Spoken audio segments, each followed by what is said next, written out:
మెదక్ జిల్లా రామాయంపేటలో రెండో విడత నామినేషన్ల స్వీకరణకు రంగం సిద్ధమవుతుండగా స్థానిక ఎంపీడీఓ కార్యాలయంలో చేసిన ఏర్పాట్లను మెదక్ ఆర్డీఓ రమాదేవి, తహసీల్దార్ మరియు ఎంపీడీఓలతో కలిసి క్షేత్రస్థాయిలో పరిశీలించారు.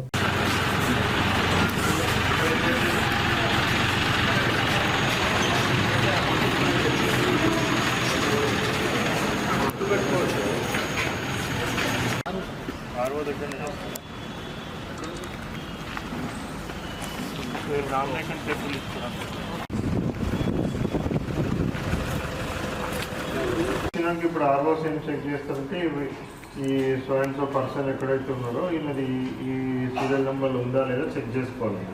ఒక్కొక్కసారి వాళ్ళకి తెలియక పాత నెంబర్ ఏదో లేకపోతే మన అసెంబ్లీ ఓటర్ నెంబర్ ఏదో ఒకటి రాస్తారు. సో అది కరెక్ట్గా మీ ఓటర్ లిస్ట్ ఇచ్చి ఉంటారు కదా, ఆ గ్రామ పంచాయతీలో ఏ వార్డులో ఉన్నదో చెక్ చేసుకొని ఇది కరెక్ట్ చేపించవచ్చు వాళ్ళతో. సో ప్రాబ్లం ఉండదు, తెలియక చేస్తారు కాబట్టి యాక్చువల్గా మనం ఎల్డేస్లో ఎల్డేస్ కరెక్షన్ చేపియాలి. ఇక్కడ వచ్చినాక వీళ్ళు చూసినాక కూడా కరెక్ట్గా లేదంటే కరెక్షన్ చేయించేయండి.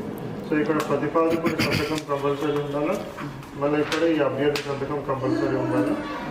సో తర్వాత ఒకవేళ వాళ్ళు ఈ భాగం 3లో వాళ్ళు క్యాస్ట్ సర్టిఫికేట్ చేస్తే ఇది అవసరం లేదు క్యాస్ట్ సర్టిఫికేట్ లేదు అనేసి అంటే అప్పుడు ఇక్కడ డిప్యూటీ తహసీల్దార్ లెవెల్ ఆఫీసర్ కానీ తహసీల్దార్ కానీ ఎవరైనా మినిమం డిప్యూటీ తహసీల్దార్ కూడా వాళ్ళు సంతకం పెట్టి అటెస్టేషన్ చేసి ఉండాలి.